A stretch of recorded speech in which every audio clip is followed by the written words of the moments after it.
I'd like to call the meeting to order. The Board of Leavenworth County Commissioners. I'd like to invite everyone to stand for the pledge.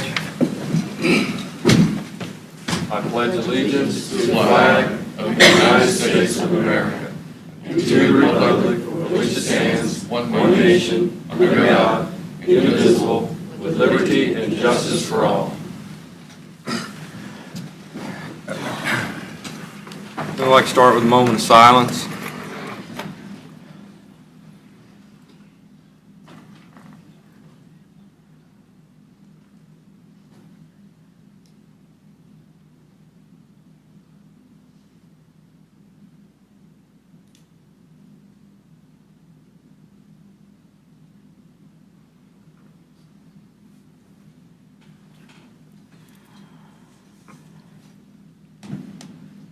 Roll call, start with Commissioner Stevens. Here. Commissioner Schimke. Here.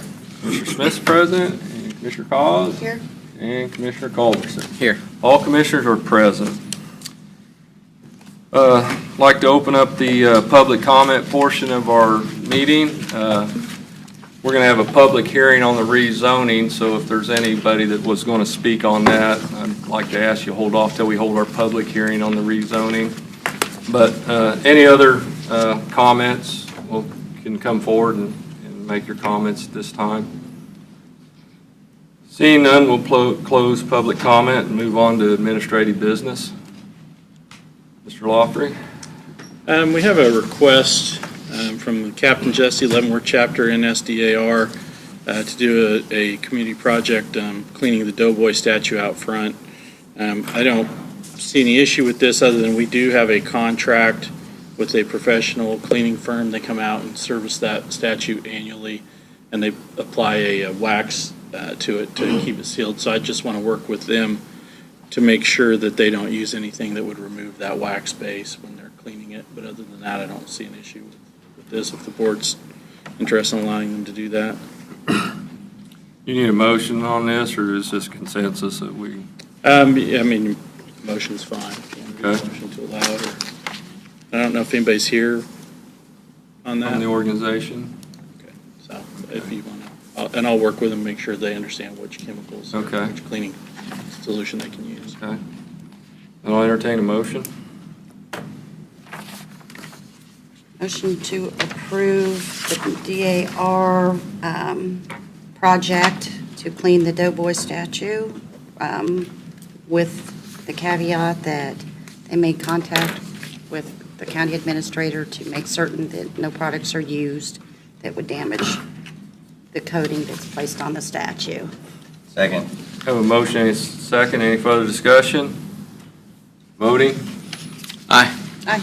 Aye. Aye. Aye. Okay. Carried. Okay. And The other item that's on here, we had a previous application that went through planning and zoning for a subdivision that was denied by the Board of County Commissioners. The applicant is wanting to bring it back forward again. According to policy, we require a 12-month waiting period before you resubmit any subdivision application that was denied by the Board of County Commissioners. It requires board action to allow an exception to that. The only way that they could bring it back prior would be with significant changes. I don't believe there are changes significant that would allow it, so it would require the board to approve them to resubmit the application in less than a 12-month period. You have a memo from planning and zoning staff kind of outlining that, and answer any questions that you would have. But Mark, I had one, and my thinking was, while I can appreciate that policy and understand why it's in place, you wouldn't want to see applications coming in on a quarterly basis that clearly haven't changed in scope or reasoning. But I guess my question on this was, if you have a substantial change even on the board, whether that's through the addition of board members or through an election, I don't know that that policy is as relevant, meaning there's been significant change as to those that might review and or provide feedback. So I wondered if that might be a caveat to it and or something we might consider as far as the future. What you're saying is this board hasn't seen it less than 12 months ago. Correct. I agree. It was February of this year, I think, when it came forward. And that's why there is a process that allows them to make an application and ask for an exception to the rule. So that's what they're doing. If the board wants to allow the exception, allow them to come back through, that's what this is. Right. But if Again, you the remove exception's that, one thing. I just wonder if maybe it might be worth a discussion on the policy side to say if there's been significant change in even the board, maybe it doesn't have to go through this process. It would be allowed. If it's the same board that did a ruling 3 months ago, 6 months ago, 8 months ago, I can understand the 12-month. It's a different board and different planning commission. Correct. I don't know, just a thought, rather than making an exception and then this being a one-off, having a look to see if policy-wise, if there's change on the board, maybe that could be considered at the staff level to see it necessarily versus a board action. I would, we're trying to develop policy and procedures and, you know, how things are done and why, and for us, why would we approve or deny, or the Planning and Zoning Commission based on specific criteria? And if we don't need that criteria, why do we have it? Now, that's one of my questions. So it's kind of, it's, you know, if there's a compelling reason to make an exception to zoning or to, you know, the regulations on a specific type of zoning, then I can see that that might be something that's to bring it back sooner. And if there has been a substantial change, to bring it back sooner. But I think that if we open, it's kind of, if we open that door, then we're going to have a boatload of people coming back in. I think, You know, even after we've made a decision as a 5-member board to reconsider in less than a year. So it's just, do you want to open that door? That's. I think you might be inviting any action by the Board of County Commissioners that every time we have a change in commission, that then any action the previous commission took, everybody that didn't agree with that would come back in and ask you to reconsider previous board actions. There is a process. We already can. It just takes 12+ months. Right. Well, but there's a process in place, and you're also then asking staff to make an assumption that the new board has a different opinion than the old board. We don't know that for a fact. You just are asking us to make that assumption, and we bring it back forward. There's a process that allows for this to happen. This is the process. They're just going through it. They made a formal request. It's a simple matter for the board versus putting it on staff to make the decision, because what if staff said, now we don't think the new board would listen to this? I mean, that could put them in an awkward position. Right, and I think that I misspoke. My thinking was if they're within the 12-month period and there's been a change within the board, then it wouldn't necessarily be an approve or disapprove by staff. It would allow it to be heard again, was my thinking.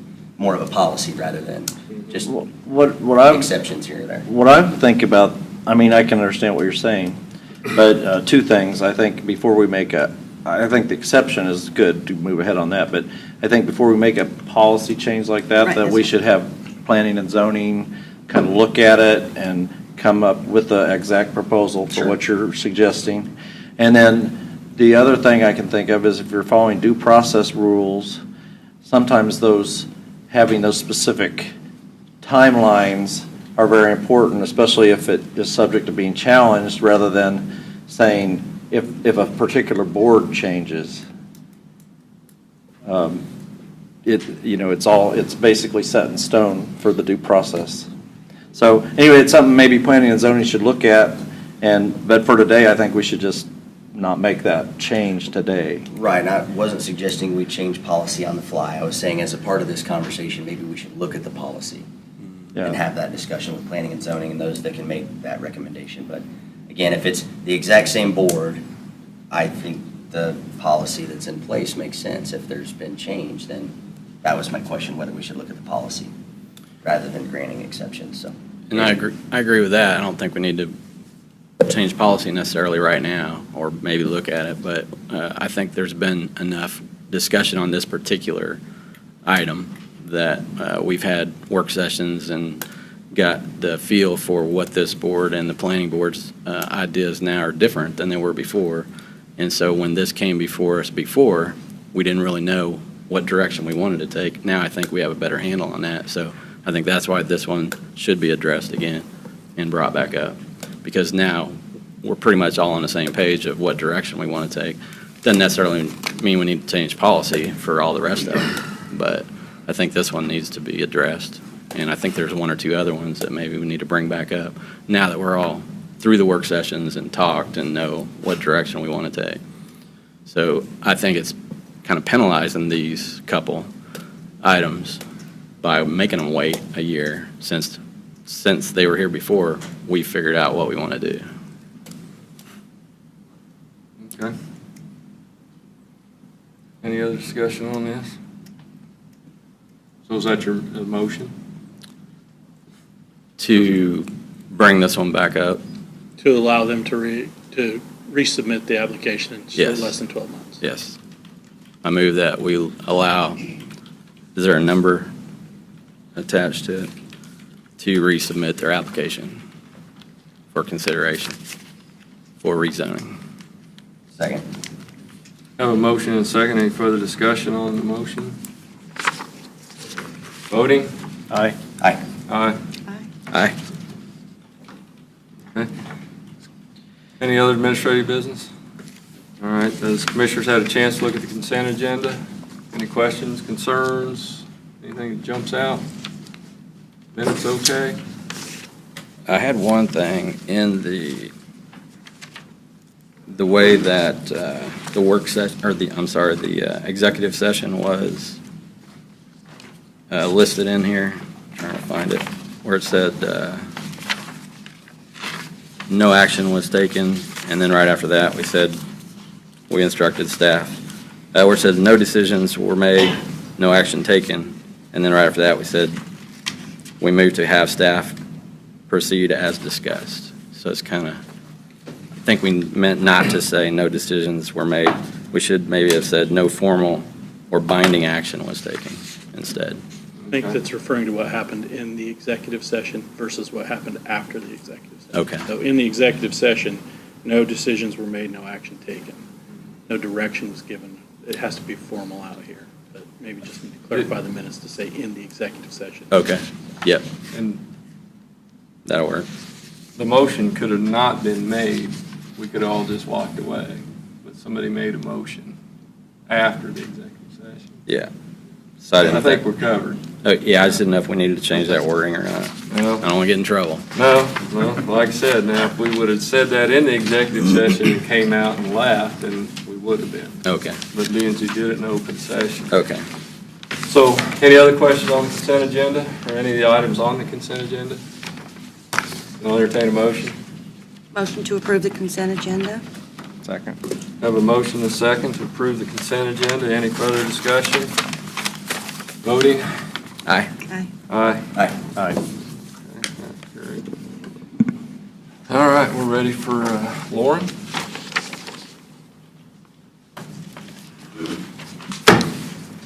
Good morning, Commissioners. Morning. Morning. Lauren. This morning I brought to you a request for board action for additional funds on the dust abatement Group 1 completion. The project has since been paved, and the original contract and the board action that was originally requested was just for the base contract price. Oftentimes, we will include a 10% contingency, a 5% contingency, some sort of force account on the off chance that things do run over, and that was the case here. All of these original plans were engineered estimates. There was no geotech taken on these roadways, so between conversations, once we got out there and really started taking a look, and decisions made within my office, we ended up with a slight overrun, and so I'm asking the board to approve what is a 1.47% overrun of the project at a total of $28,329.70. Now, didn't you extend one of the roads to tie into an existing dust patch on one of these projects? Cantrail, maybe? Our gentleman did Cantrell. Oh, the Public Works staff did? Yes. Oh, okay. Yes, the Road and Bridge There Department was did a Cantrell whenever we realized that there was a small gap between the end of our roadways and the beginning of a dust patch. we did go ahead and have Oh, our okay. guys come I out thought and the contractor finish did it. that. They did a good job. They did a wonderful job. Now, on these quantities, we tried to get the roads as wide as we could. Right. Correct? Correct. So our quantities did vary a little. Yes, so that is somewhat what happened. Some of the direction, we had some soft sides and things like that, and we instructed to add some additional asphalt to build up some of those corners in an attempt to get some wider roadways. Okay. And then, and how many miles total is this spread out over? I do not remember that in total off the top of my head. I would have to. 6.7 or something like it- that? So it's roughly Roughly 7. 7, 7 yes. miles? Okay. Lauren, my question was just, again, if there was a policy in place or how those decisions have been made relative to whether we have a 3% contingency or 5% contingency. And I think the feedback we always get on change orders in general, whether it's, at your own home or you see it at the county, is you dislike them. Right. Right? You'd love to avoid them at all costs. But I Right. realize the scope, terrain, number of things change and these Right. projects can be fluid. But what, if anything, can we do in making sure that we have that contingency outlined, and then also, putting some onus on contractors as well, that if that contingency is exceeded, what everybody wants to try to obviously eliminate is when we have a low bid scenario, Right. change orders making up the Of difference of course. that bid. I'm not suggesting that was the case here. I'm talking about policy in general and how we might be able to look at it with all of the projects we're doing, dust abatement or I think, sales tax. as Lauren stated, we would have a force account built in when we bid the project. Force account meaning a contingency in case something comes up like this. And 5 to 10% is typically what we would include. On this particular project, when it was bid, that just wasn't included. I don't know why it wasn't included at the time, but it's, again, typically we would have included it. This is an overrun based on quantity. So when we do now that we're having inspection done and we're pulling the quantities as they're doing the project, when you do the original design, you estimate the quantities, and then the actual quantities come in, which is another reason why you allow the contingency. But I think this is well within, less than 1.5% basically. Yeah, as a percentage, yeah, relatively low, so. But yeah, typically we would have included a contingency. I don't know why it wasn't included when they bid this one. Or wouldn't have been when they bid it, but when they brought it to the board for approval, Right. it just wasn't included. And is that our standard procedure moving forward, that's always going to be in our contracts? As long as I sit here, it will be. We got Good, like that. It's, yeah. Because typically, that's not a great, We got 2 groups yet that are out there with no. No. And we'll be having discussion on those next week, actually, on 4 groups. and that would go along with kind of the pre-construction meeting and post-construction, kind of the review that we talked about, reconciling. That's Yeah, the all fol- a part of. Absolutely. Yeah, The okay. follow-up, the closeout of the project. Right. Once these are done, you come in and get a review. Then we would talk about how much of the force account was used. And for instance, on McIntyre, right now, we're wrapping that project up, and we do have a force account on that project. And as I've discussed with you, there were a few driveway widths that had to be addressed. Those are just, we use that force account, so we don't have to come in for every $1,500 driveway change. So that, again, it's a normal practice. It just wasn't included when we asked the board to approve this project. And you wouldn't want to stop the project to wait for, It would cost Permission to significant go. amounts if they would even come back out to finish it. And again, they really, when our direction is make the road, the driving surface as wide as possible, there's going to be the opportunity that we have overruns. And you wouldn't want them to come back and say, oop, you're right. We need to stop right now until you get this approved. That doesn't work out, so. Well, yeah, I think that's some of the feedback too, is that we have to, make some of these decisions real time, given the fact that it may take Yeah. literally a week to 10 days, if not more, to get back in front of this group. To get it to the board and get it approved and. And that's why, just going to the policy piece, as long as there's contingencies built in percentage, then it shouldn't be such a massive decision to come in front of this group, so, okay. That's all I had. Any other questions, Lauren? I'll entertain a motion to approve the dust abatement additional expense. For Group 1, so moved. Second. Have a motion and a second. Any further discussion on the additional expense? Voting? Aye. Aye. Abstain. Aye. Okay. Thank you, Commissioners. Is that all you have? Thank you, Lauren. That is to an extent all I have. Till the discussion. Okay, For perfect, action wonderful. items, that's This it. is it, Sure. yes. I have one question for Yes. you. The insurance recovery on County Road 1 damage, where are we at on that? So we are still working towards that. We have been in communications with them. Their insurance company is asking for a breakdown that we have been in contact with our contractor for. So it is still in the process. I need to shoot out a few emails this afternoon about it, but we are still moving forward with that. Okay, thank you. Thank you, Lauren. All right. Ready for planning and zoning? I think County Council would like to. Okay. Mr. Chairman, members of the commission, good morning. David Van Paris, your county councilor. Mr. Chairman, members of the commission, I note two items on your agenda this morning. They're captioned Section 7B and C. The first is an amendment to your subdivision regulations. Second is the consideration of the rezoning for what I'll refer to as the County Road 1 corridor. I come to you to basically suggest to the board that it might be the best practice to table both motions at this time. In conjunction with the formulation of both the proposed amendments to your subdivision regulations and the proposed rezoning for County Road 1 corridor, the Planning Commission has been studying a new table of uses that would be adopted in coordination with and complement both those subdivision regulations and the proposed rezoning. The Planning Commission has not finalized the work on that table of uses, and I would like the opportunity to work with them and your staff to try to ensure as much as possible that those table of uses are as up-to-date as possible and would be in conformity with the proposed subdivision regulations and the proposed rezoning. I would suggest it might be best practice to have that table of uses adopted prior to the adoption of a set of regulations and rezoning that references the table of uses. And I apologize to you for bringing this to you at such a late date. In fact, I only had this morning a very brief opportunity to discuss this matter with Commissioner Steben.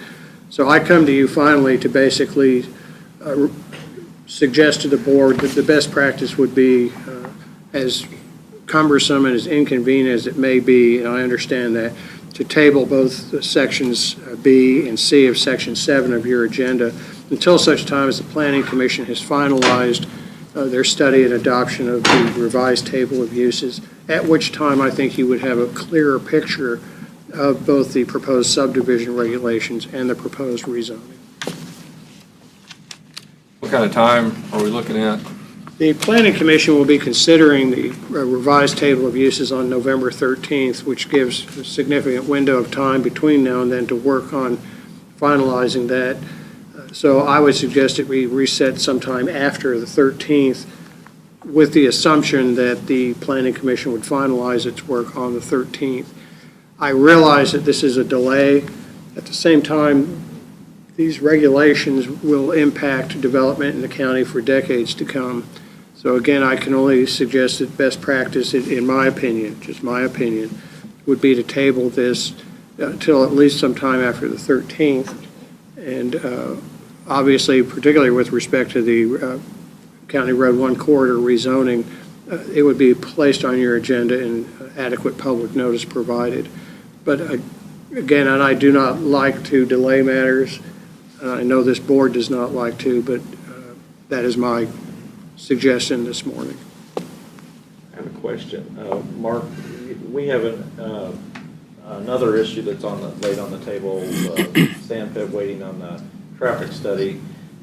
Is our typically, and I know we visited about this, but when we pull it off the table, we're going to announce the week ahead that it'll be coming off the table, and then we'll set a date for the final hearing. Is that typically how it's going to be handled? Yeah, so anything that's tabled has to be brought back from the table, and only the board can do that. And it would be, the process would be to, during a regular meeting, make a motion to remove it from the table and then set a date certain So it may not be the next week that it's on the agenda, it may be 2 weeks out, whatever the board agrees to. But you pull it off the table and set a date certain when it will be heard. So if we So- table this today, then when we remove it from the table, we'll set the final date for disposition of the matter. You would bring it back up during a regular meeting, make a motion to pull it from the table, and set a date certain for it to be heard. Okay. Commissioner Stephen, and members of the commission, I think it is important to know what Mr. LOUGHRY pointed out. Of items of, well, I hate to denigrate the subdivision regulations, but items that may have less public interest than others, you could set it for the very next week. Items that may have more public interest, you have the discretion to set it out a month in advance in order to provide what you believe to be appropriate public notice. So I would suggest you keep that in mind as well. So right now, if this is, so County Road 1 is going to go in front of the planning and zoning the 13th, the earliest that we would see it would be literally the week of Thanksgiving, right? Because it wouldn't be the following week. The following Wednesday would be the 20th. Or we can move it in December. It'd be December because they have to approve their minutes of their meeting. Right, that's Right. what, that's what I mean. It'd be out to December. Okay. Then I think you can safely say it'll be after the first year. Well, Well, let's don't put a moratorium back on it. I mean, good gosh, we broke the record on that one. Council's recommendation, I'd so move that we table those two items. Is there a hot prospect that's waiting on this zoning to get done? Is there a hurry? If there is, Commissioner Culbertson, it's a very, very well-kept secret. That's what I thought. And is it a good idea to just do this before our comprehensive plan is completed? Because I kind of thought this would go hand in hand with the new comprehensive plan. So if there's not a big hurry, I don't know why we don't table it until we see what the comprehensive plan. Commissioner Culbertson, members of the commission, I would suggest this. In the event that during any interim period of time, any prospective developer wished to approach the county with respect to development, they certainly have that opportunity, and I believe this board would be most accommodating to them. So I don't think any tabling should be viewed as some barrier or obstacle. Yeah, there's no adverse effect by tabling it. If somebody come in and wanted to do something that fit the plan that we're looking at, just because it's not adopted, we're not going to say no. Kind of like the moratorium, we approved a couple Kind bars. of, yeah. Yeah. Yes. Yeah. Mr. Chairman, as a housekeeping matter, I would suggest that the board table each item individually. Okay. And you want to list the Yeah, members on I it? did have just one more thing on it, though, Before we for planning and zoning staff or commission, but please educate me, because I struggle greatly sometimes with even the table descriptions and uses, in that most of what's proposed, whether it's new to Leavenworth County, it's not new. It's no different, we talk about road, different road surfaces, it's not new. It may be a new application to us, but it exists clearly in the United States. So Right. why sometimes do we struggle so much with and/or try to recreate the wheel if there's already successful tables specific to these types of zoning that exist in the Midwest or wherever it may be, that it feels like so much heavy lifting on our part? I agree. Good morning, Commissioners. Morning. The table of uses, the uses are the same. It's not changing. It's just the procedure-wise, I think this is the way to do it. We just hear everything at one time and approve it. But the uses itself, it's the same. It's not going to change like commercial. All the uses in the commercial will be the same for the new districts. So there is no change in the uses. It's just the procedure-wise, we should hear it at the same time. And I had a question, if we do table it, could we still go ahead and have public comment and hear what the people came to talk about? I'd like to do that. I think we should. Why don't we then open that and then table it all? That's a legal question, I guess. Well, Commissioners, you have control over your meetings. You can allow public comment on virtually any topic. I would suggest with respect to the rezoning, since such a much more formalized process, that you can accept public comment at this time. I would suggest, however, at that point, you'd have to open a public hearing Right. in order for that public comment to be considered evidence or testimonial evidence for that process. And we can do that. Does it create a problem, though, because then can you close the public hearing before? You'd have to recess the public hearing and at that time declare a date certain that you would resume the public hearing. Oh. We don't know what that would be. What do you, how you want to proceed? Do you want me to go ahead and make the motion or not, or do you want to? Can we just, Whatever you guys want to do. You'd have to set Okay. an exact date. Commissioner, I would recommend that if you open a public hearing and you recess it, you should set a date certain that it will resume. so we can't table the matter once we've opened for public hearing and then close public hearing and then not make a decision without setting a date for? What if we just revisit public comment on the agenda? And then let them talk about County Road 1? So we're not Can we do that? specifically tying their, And Commissioners, I simply want to try to avoid any technical errors that would lead Right. you to revisit this matter sometime in the fall of next year.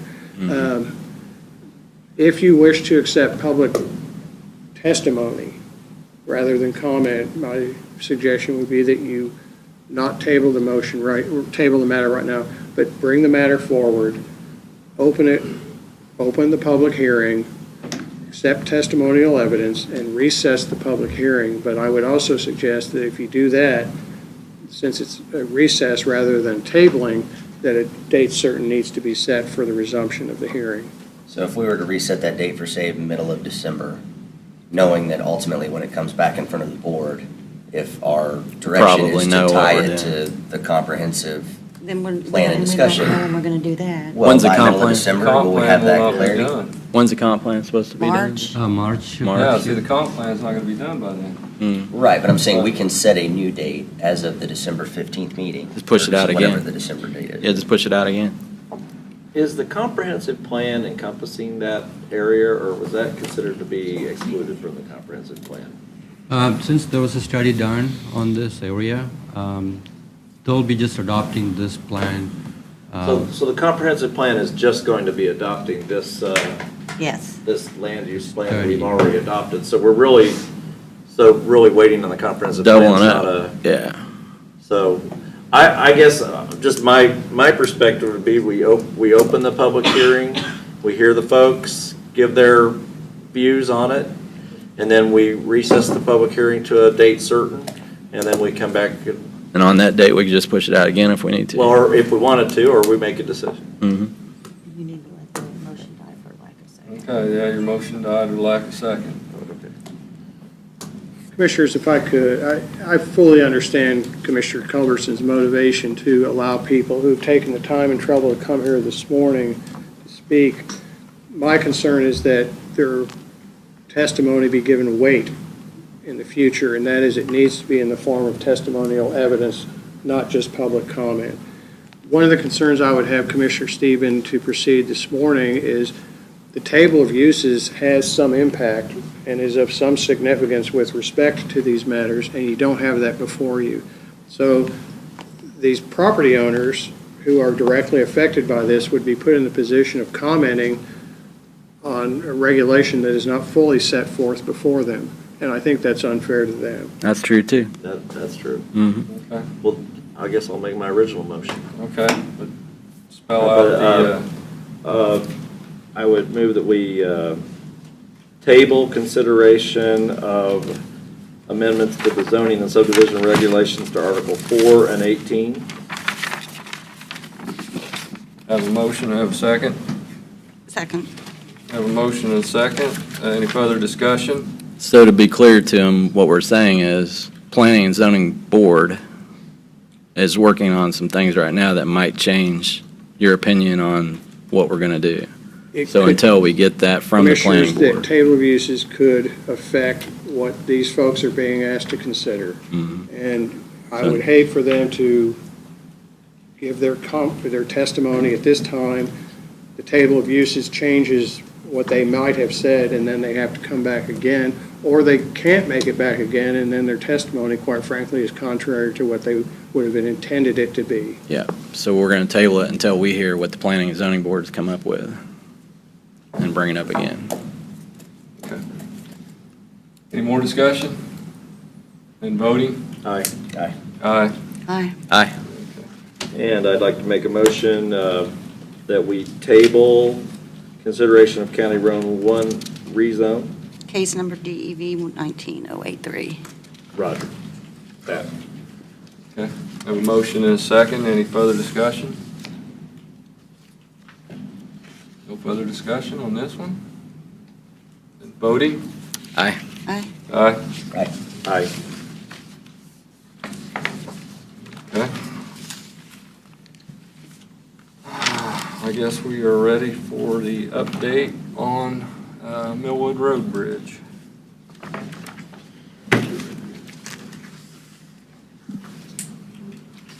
You didn't go far, did you, Lauren? I didn't make it very far, no.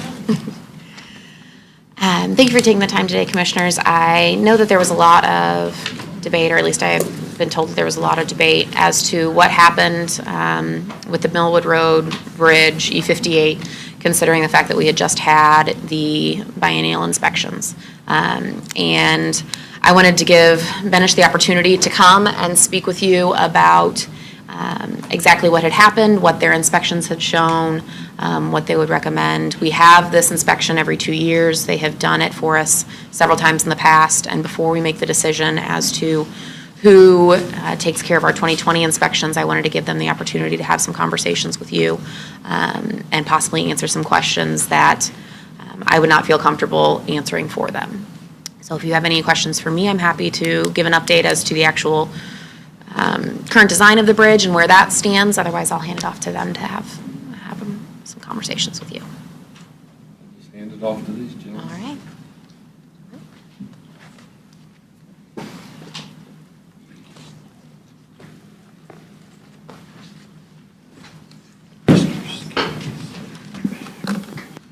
Good morning, Chairman Morning. and Commissioners. My name is Rob Cruson. I'm the Division Manager for Alfred Benish and Company in Kansas. And so we appreciate the opportunity to come speak with you this morning because we have enjoyed working with the county for nearly 20 years. And so much of that time has been spent on doing bridge inspections and improving the condition of bridges in the county. And so when this issue came up, we promptly responded and tried to assist staff with the situation, but appreciate and understand some of your questions, and so want to kind of walk through kind of what the biannual inspections, what they are, maybe a little bit about what they're not, but then also, if you would permit us, give you some opportunity to, we have some new technology that we've actually acquired this last year that could be one of the tools that we could use to help prevent these things if we move forward in the 2020 inspections. So with me today is Chris Harker. He manages our transportation practice, which includes the bridge inspection teams. He himself has done many series of these inspections himself in previous years, and so he's well aware of your conditions. As a matter of fact, I think his entire career he's worked with the county. So Chris, I'll turn it over to you to talk a little bit more in depth. Good morning, Commissioners. Morning. So yes, my background is in bridge design and bridge inspection. We've been doing the inspection since 2006 for you guys. The inspection criteria is set by KDOT and FHWA. So what the county does is what they call routine inspections. That is visual cursory level inspections. So we're out there looking for potential flaws that may warrant a further investigation. There's 3 or 4 different other more in-depth inspections. Some of you may have heard non-destructive testing, fracture critical element level, but the county has not done those to this point. They are expensive. You don't want to do them as a routine practice. For E58 in particular, it is what we call a concrete deck girder. The important thing to note there is that means the girders, the superstructure, the primary structural elements are cast at the same time as the deck. There were repairs done to the deck on E58 before my career. So there had been form work that was left there where they had patched these holes prior. What we could tell from visual inspections that we were doing every 2 years that it was deteriorating. That was noted in the inspections. But because the formwork was left in place on the bottom, which was right over the waterway, without using any sort of cherry picking or man lift equipment, we wouldn't be able to take that down and look at it any closer than what we were doing on the top. The other thing I think has been requested by or asked of us by the Public Works was why was the deck rated a fair even when a hole developed. The important thing, the FHWA and KDOT criteria, we rate different elements of the bridge, so the deck, the super, the sub, the channel elements, but it is a weighted average. So the deck gets a rating based on what its overall condition is, not just the weakest part of it. So even today with the hole in it, or before the repairs had started, it would still be rated a fair. The way we control that is there is a second form that's called a critical inspection form. And that's where we can note that overall the deck is a fair condition, but there's this one piece of it that's in really bad condition. It had not reached that point before winter of last year when the hole developed, but we were noting it in your individual and your summary inspection reports that it was getting worse. I guess at that point I can discuss what happened. I think it was in February, I believe, before Sanderson was in charge. I think Ms. Schaefer was in charge. She called us out when it had been reported to the county. Both Rob and I went out there, and then obviously we have verified what was out there. We got some traffic control, and then it proceeded to go into the assessment of what could be done. We provided some recommendations to the county as far as repairs for redecking and replacement. The challenge, because of that design type that I told you, that the superstructure and the deck were cast together, it complicates repairing it as far as the steel and the reinforcement. We also brought to the attention of Public Works that often when you get into the repairs, you find out that the concrete is deteriorated more than you even think, and they should at least be aware that whatever was suggested for the extent and costs associated with the repair could get larger, and there'd be no way for us to tell them that without doing some of these more expensive non-destructive tests.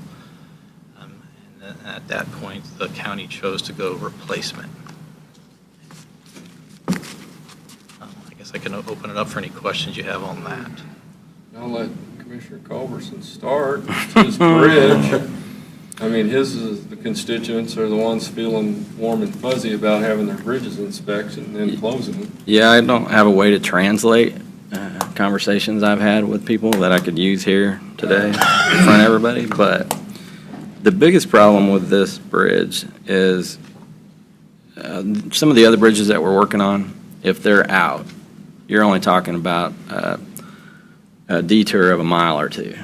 The detour on this bridge is about 8 miles. For anybody who uses it daily for travel, they now have an 8 mile, so twice a day, that's a 16-mile detour every day. So I'm wondering if, we inspect these things every 2 years, should we make another layer of bridges and culverts that are a higher priority, maybe inspect them every year, or a different inspection process? Because what most people don't understand is almost every bridge takes 2 years to replace. 5. But, minimum 2 years. But they don't see that because you know ahead of time from the inspections, hey, we want to replace that bridge. So we're going to go out for bid for, construction and design and everything else, and even buy the materials and get them stacked up laying there, and then get all the equipment there to start the demo. And you only shut down the traffic for the last 4 to 6 months usually. So people say it only takes 4 to 6 months to replace a bridge because that's all they notice. 5 years of planning. Yeah, so you got 5 years of planning or 2 years or whatever, but they don't see that. All they see is now this thing is closed and it's already been a year. So I understand we got a schedule. And one of the things I wanted to bring up today was when we say we're on schedule, that's okay, but that's not good enough. I want to be ahead of schedule on this because things happen. And then if you're on schedule and things happen, then all of a sudden you're behind schedule. So I need to hear that we're doing whatever we can do to get ahead of schedule on this. And then I'd like to know, is there any other process we should do for bridges that would be an 8-mile detour versus a 1-mile detour? One of the reasons that I wanted Benish to come in today is that the technology change in how we do inspections. And that's what I heard. Increasing the frequency of inspections, I don't believe would have helped at all in this instance, because we were less than a year out from the inspection. Exactly, and it was a winter from, So it was increasing a the bad inspection winter. frequency, I don't think is the answer. Right. But I do think they have some technology now that we should consider on our longer span bridges especially. And the ones that would be a bad detour if they went down. And So if it so, and costs then the more- question is, should we do that for all bridges, or at least the ones that make sense to, because I don't think some of them would even, this technology would even work on. I believe they have some recommendations as to which ones it makes sense to do some of the further technology on. And that's part of why I wanted to bring that up. If it's going to cost more and we say, well, do we really want to spend that money? I think we should at least have a layer of bridges that would be a really bad thing if they went down, like this one, where they would be an 8-mile detour. Maybe on the ones that you got a bridge a half a mile this way or a half a mile that way, that's not nearly as important, so. Have you seen the book, the inspection book? Rates Yeah. all the bridges? The old one, yeah. So. If Got I may, a lot of them there that are, the more Well, I didn't know about the efficiency rating fair. on them are a lot worse than the E58. Yeah. I guess I'm trying to address your comments, Commissioner. First, you do have a layer of bridges that are inspected more frequently than every 2 years. If they get to a certain sufficiency rating by state and federal law, then they have to go to an annual inspection. What's the criteria for that list? There is an overall health index that is called a sufficiency rating, and it takes into account like 30 different variables, but it's basically giving you a rating that tells you from 1 to 100 what is the bridge's condition, 100 being good, 1 being it's basically gone. So once you get below a 40, then they start requiring you to do at least an annual inspection. Okay. The county's been pretty good at addressing those either through repairs or replacements, so you have very few on an annual inspection.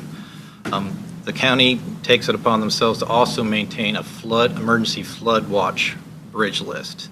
Those are primarily along Stranger Creek and the major tributaries to Stranger Creek.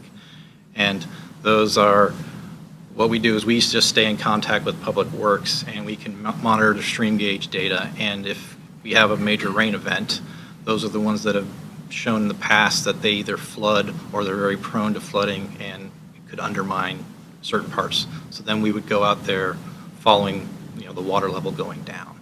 There's about 14 on that on that list. That is not required by the state or the FHWA. The county just does that based on we suggested it and they thought it was a prudent idea. As far as the other technology, what we've been talking to Public Works about is drone flights and thermal imaging. I think it's pretty common sense that if we can maintain the decks on bridges and keep them in a good condition, then it will protect the superstructure that's below it and the substructure that's below it. So thermal imaging allows us to see delaminations and spalling it's developing, but there's nothing on the surface that is able to be seen from our visual inspections. There's several different communities right around here. Wyandotte County's doing it, KCMO's doing it, we're doing it down in Emporia.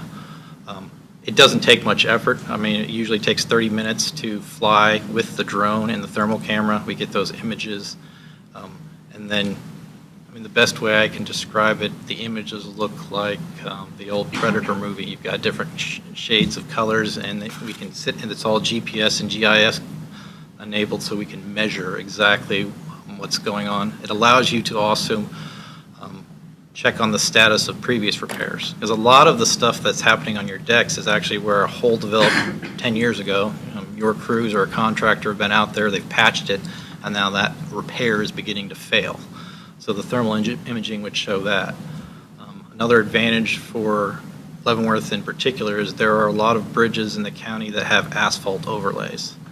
The Public Works has really been good about trying to limit this. I mean, when you guys do asphalt overlays along any of the county roads, in the past, they just continued it right across the bridge.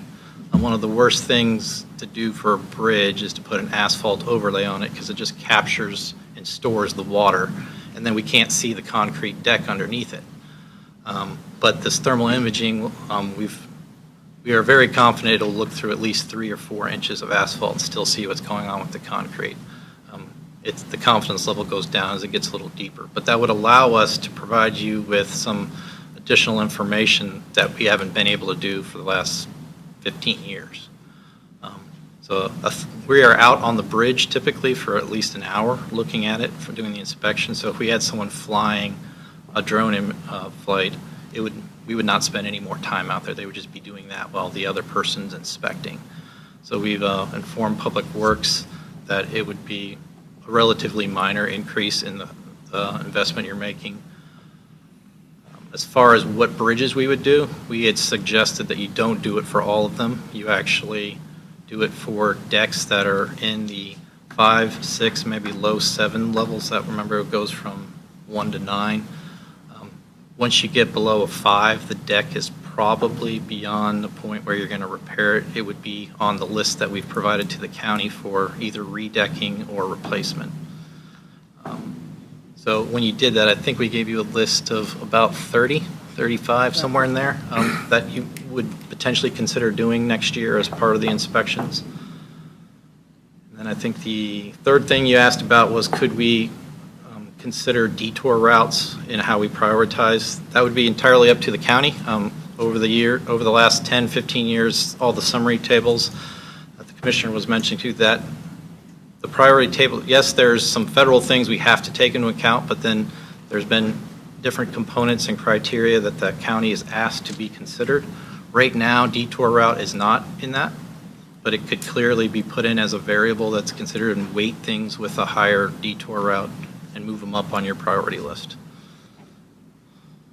I was just kind of thinking as Commissioner Culbertson Smith, we're talking about a 5-year, 2-year, and it's generally been my experience that however long you give somebody is how long they'll take. Give them 5 years, they'll take 5. Give them 2, they'll take 2. Point is, a lot of planning and a lot of work goes into it, I understand. At the same time, the question is, can anything be accelerated? And also in my experience, the answer is yes. It's just how much you want to pay. You can always change the result. Depends on how much you're willing to invest. Now, then it becomes whether it's equitable or not for the county, given what we're being asked to solve. So the two things that kind of came to mind is, one, are there any things that we can or should be doing?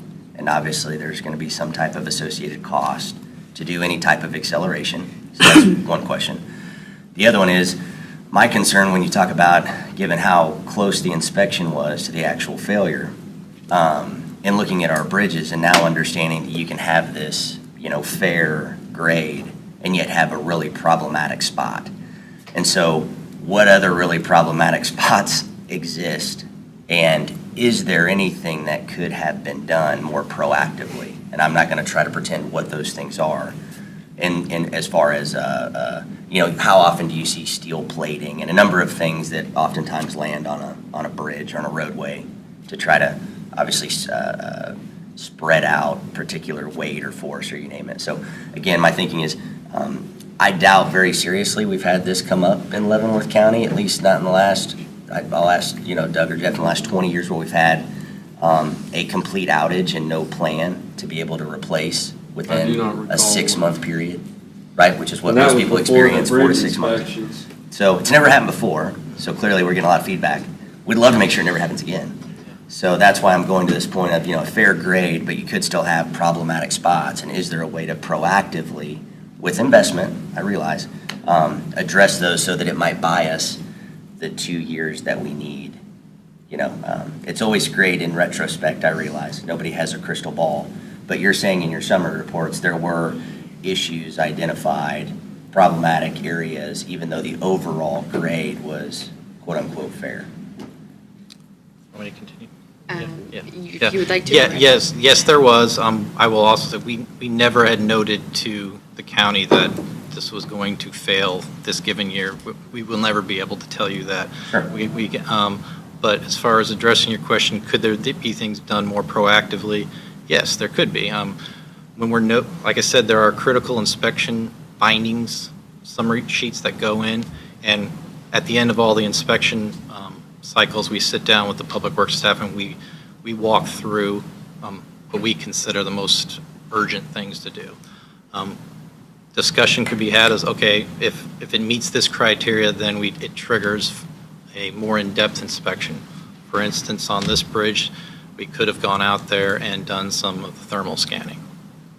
And we can set some criteria with Public Works that following the routine inspections, after there's this discussion with your staff, okay, does it warrant investing some additional money? Because like I said, there's 4 or 5 other inspection procedures that do cost more money but would give you better information. It could have signaled that it was closer to forming a hole than our visual inspection. But I just want to be clear that nothing will give you 100% accurate data. That I realize, and there's going to be times where you invest and maybe you didn't need to, but you did so proactively. Meaning the bridge grades at a 3, but we've got an area of the bridge that grades at a 1. And I'm not going to pretend to understand the grading scale, right? But we may invest in areas planning for the worst case scenario, because I'm of the opinion, and I think a lot of others are as well, that these 100-year floods are quite frequent, and this last winter is probably not the worst thing we're going to see. Yes. So whether it's this season or next season, point being, we may have to change our policy and procedure and how we address problem areas of older bridges, is what I'm asking about. We got 145 bridges we need to be doing. They last 75 years, we need to do 2 a year. Commissioners, I would like to say this is obviously something that we're working towards. We're certainly trying to get a better handle on this. As far as the design of E58 and the reconstruction of E58, that is something that we do feel we have expedited that process significantly.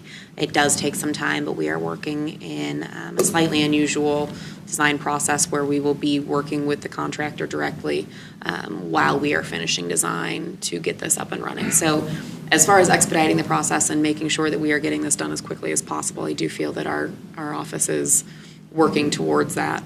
This is just yet another piece of trying to figure out how to make sure moving forward that we don't run into a similar E50. And do we have that schedule up anywhere? I think once upon a time we talked about, the website, what a concept.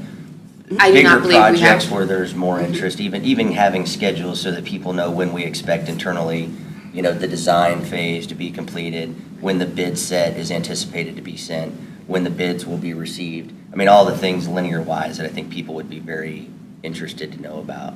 Other than we're working really hard on it, which I know you are. I understand. know you are. We have just reached the 30% design. I'm happy to contact our engineers and get some of that rolling on getting some schedules up and posted in public. So we're roughly a third of the way through the We are design early on, phase. but as I said, this is the time that we plan to engage construction.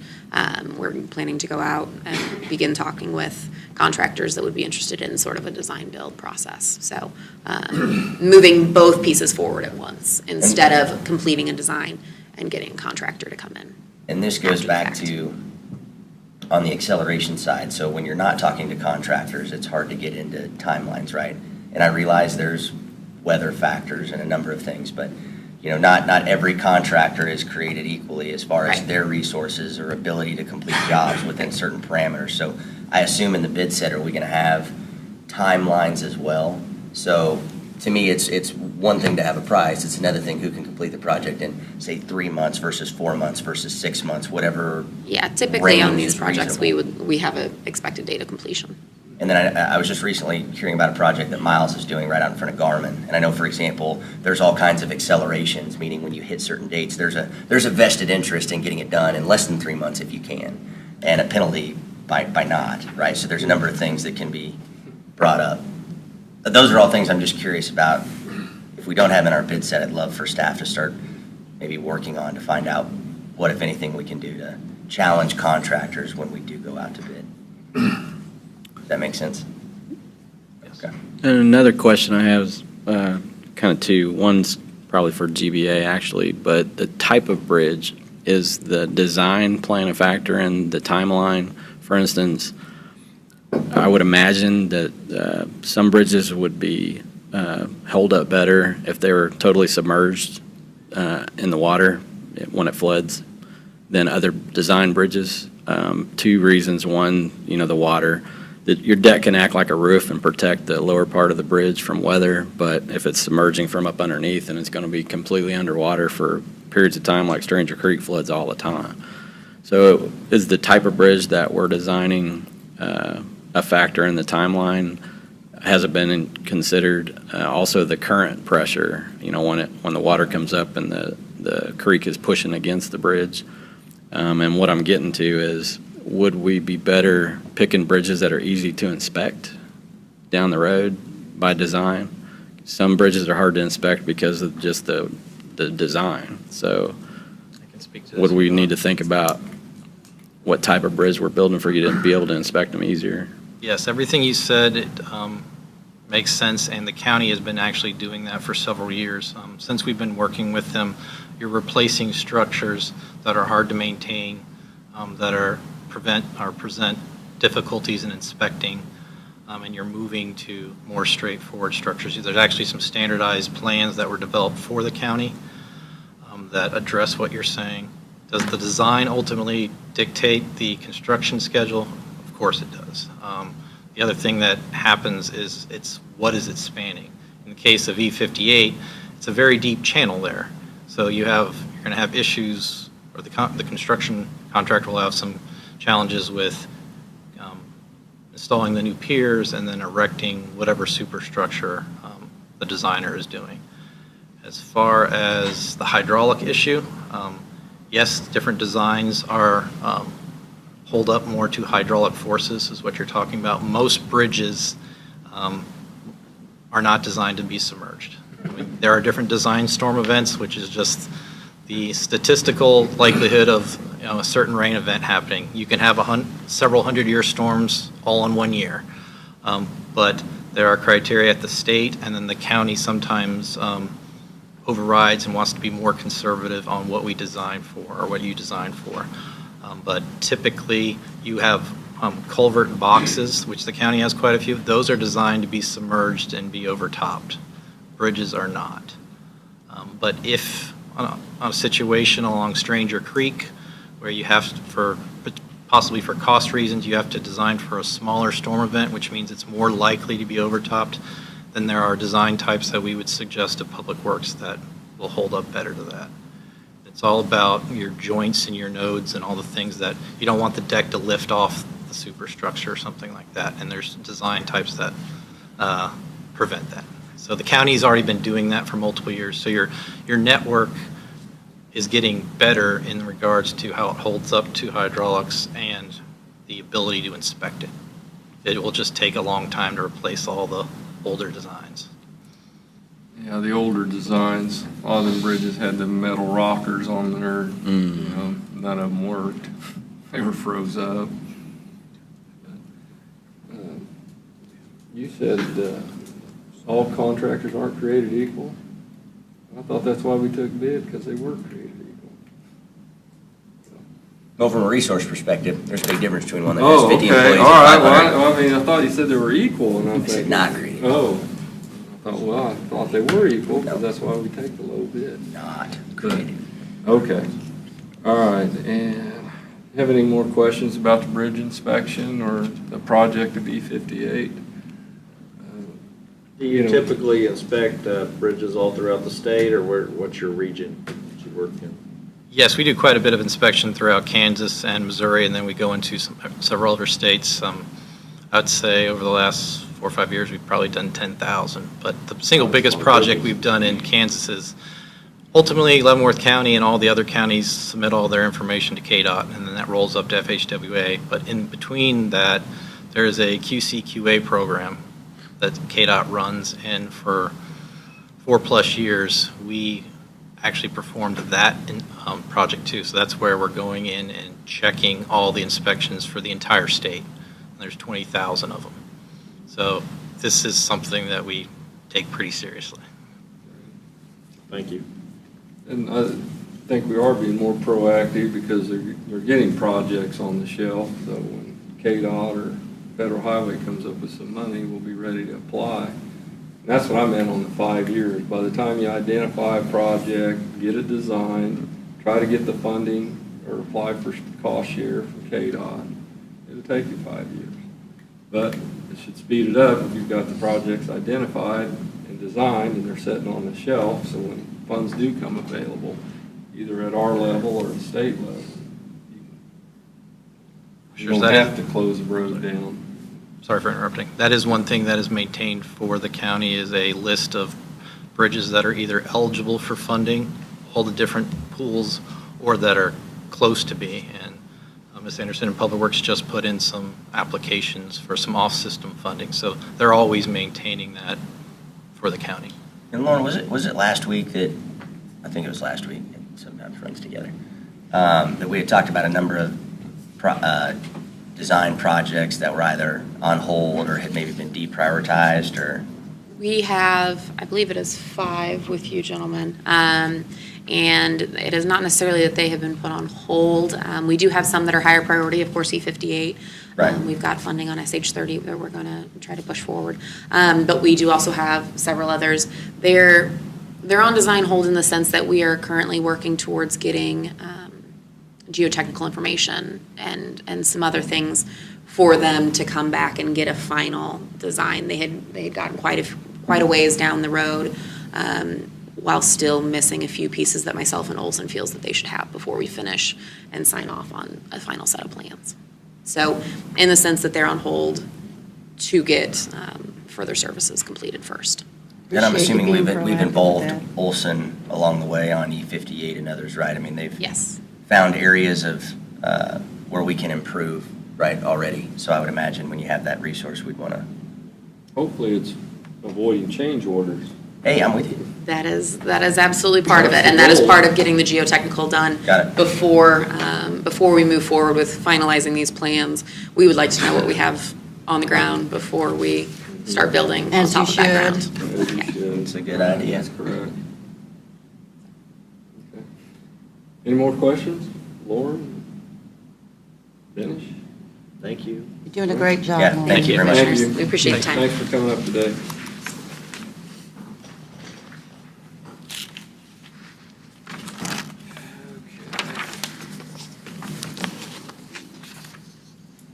You have any other business for us before we adjourn to the work session? I forgot, when do we make a motion to rename the bridge? Oh, To the JC Bridge. It's going to be a 4-letter well, word we'll have pretty to soon. we'll do that. We'll do that. When we open it? Well, we'll approve the plaque. JC Bridge. Oh, yeah, there's a plaque. Yeah. Okay. But anyways, commissioners have any updates? What they've done since we've met last? Went to the Tonganoxie City Council meeting. Oh, this week? This week. Okay. And Special meeting. yeah, the one on Monday. Well, but they usually have the first and the third. Yeah, I don't know. Rocky keeps me apprised of Okay. when those are, and I was at the one they had this Okay. past Monday, and it was pretty good. I also educated them on the fact that the County Road 1 issue was coming before us, but now it's going to be before us, but a little bit later. I also Might be after us. It could happen that way. I also met with I had lunch with Mike Brown, who's my counterpart in Johnson County, the county commissioner that represents DeSoto on the Johnson County side, and we had a good conversation. And then last night I had a town hall meeting with the folks who were in the audience today, and I was at the Women's Republican. They started the new, I don't know what it's called. Southern.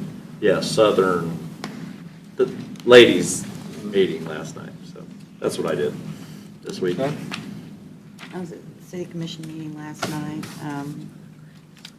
and just kind of put it out there that Leavenworth High School students are putting on a dinner theater Saturday night at June's Northland as a fundraiser. Okay. And they usually do like a murder mystery thing, and it's a lot of fun. I've been to their things in the past, so if anybody's interested, contact USD 453 website, and it can get you how to get tickets for the event. But it's a lot of fun, and So I'd encourage anybody that doesn't have anything to do Saturday night to go. Okay. Let's see, do you have anything else? I got a couple things. The Department of Children and Families thing tomorrow. I won't be that's able to right. go to that. I got Baser, I'm going to the Chamber of Commerce meeting at Baser tomorrow. I've got JCAB training, or meeting today, and then training through the community corrections tomorrow and Friday, so I can't make it. Okay, can commissioners make this? I think I'm going. You're going? I think Good. I am. All Yeah. right, Cool. that's good. Where's that located at? Tomorrow morning? At the guidance center, Yeah. Lemon Street, right. right on Lemon Street, that's where they have reserved the room, but I can't make that tomorrow. I went to Baser City Council last week, and Mr. SCHIMKE and myself attended LCDC on Thursday. Went to Fairmount Township Fire Department open house. It was quite a deal. They had a really good turnout, landed a life flight helicopter in the City Hall parking lot. Wow. The way the wind was blowing around, it was kind of impressive that they did that. And then tomorrow, like I said, I'm going to the Baser Chamber luncheon at the Gideon Center there. Oh, and I did do government affairs for the Chamber of Commerce last week, too. Okay. I was just, one thing I was going to bring up from the luncheon that Doug mentioned last week was we got a Cushing update from. Oh, yes, we did. Patrick? Yes. Right. And so I think when the birthing center issue came before us, we had talked about creating kind of a task force or a committee or somebody to bring in some stakeholders. And my concern and questions that came from that meeting were there's a tremendous number of both staff and services that are going to be exiting Cushing. It's not just that one. Yeah, and ultimately, my question to them was, it's been my experience and people I talk to is that, there are a lot of people that when you're, whether it's a birth or whether it's an elective type surgery or an outpatient type surgery, you might go to Johnson County, right? It could be in Overland Park, Shawnee, Olathe, you name it.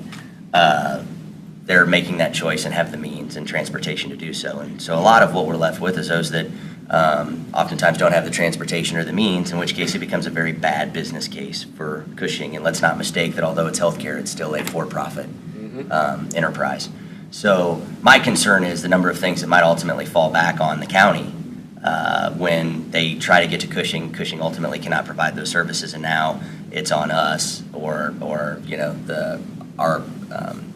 EMSs and health department to get them where they need to go. And so I do think we need to put some energy and people and resources into figuring out, what our plan is, because we might be paying, some of the expense might be coming to us one way or another. And I'd rather be proactive rather than reactive. I think that St. John is working really hard right now to try to step up some of the things that they're offering, and there's some potential there, is my understanding. So it's something to consider. But I agree, we need to be looking at and. Well, I think Council Yeah, I mean, on Aging could be affected with the transportation Right. part of this. And we, our health department has a lot of services that sometimes people aren't even aware are out there, so we need to do a better job of getting the information out as to what is available for individuals who are more challenged in accessing services, because we do, in fact have prenatal care, we have newborn care, we have the immunization programs, we have health and wellness checks. I mean, all of those things, just to make sure that people understand what is available through the county, and then. Right, but again, some of that access- is the at-risk and or lower income portion of our Right. residents. And so we've got, in my opinion, two options. We're either going to have to figure out how to create solutions that are equal to those of Johnson County, which right now seems next to impossible. That's what's helping development and growth, right? I mean, whether it's schools, whether it's safety, your police department, fire, health and wellness is obviously a big one. And if we don't have the resources to compete, I then agree. it's either going to disappear and we're going to regress, I or agree. we're going to have to find other funding mechanisms. And whether that's partially the county, I'd argue that, some of that, when you're talking about the individuals, that are at risk or low income, to me, that feels more philanthropic and it charitable. is. And unfortunately, I don't have a Coke Industries to go knock on the door. So And we those do are need to things that we need remember- to talk about, I think, because it's getting serious. Yeah, you're Right, right. But right. there isn't the urgent care center that just opened up on Metropolitan, which I think is a good thing. I mean, and people, can use that for, some of the situations that Yeah. might occur. But, I think Jeanette had mentioned one of the things right now, sadly, when we're not having births, well, they could be accidentally born in Leavenworth County unless we do something to bring back obstetrics. We're not going to have any more birth certificates that have born in Leavenworth County. That's it's kind of sad. It's on my husband's birth certificate, it's on my son's birth certificate. It's one of those, in the future, unless but that can happen in the emergency rooms or at home if we have, the home births, but Where are we at on your, I am trying to get the mental health thing out of the way, and then we And will then move go to right that. into that one. yeah, so, all right. Commissioner KAAZ, it might make Leavenworth noteworthy. You might end up with an official birth rate lower than that of the Vatican. Well, that could be true. Wow. That's a point, What is the birth rate at the Vatican? Very low. So that was just one thing I wanted to bring up for that meeting, just to get it back out there and find out if we've Right. heard anything more from the doctor who came and presented or some of the other stakeholders. And I don't know the best way forward there, but it's a big concern. And then we had some mediation efforts yesterday as far as keeping us busy. Yeah.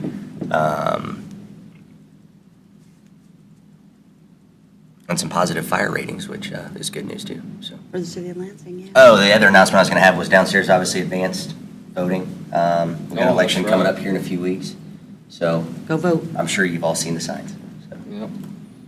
Vote. And I wanted to mention the fresh mobile pantry that the Second Harvest folks put on. I guess they already do it in Leavenworth and Lansing, but Yes. now they're starting every second Thursday in Tonganoxie at the Cornerstone Family Church there on 2440. They'll have a free food truck, sack of potatoes, sack of apples, and some kind of meat.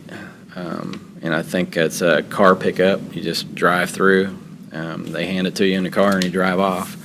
Each car can pick up as many as 5 packages per car. So that starts next month, November 14th. And then if it's successful, it's going to be every second Thursday of the month. So they wanted me to mention that.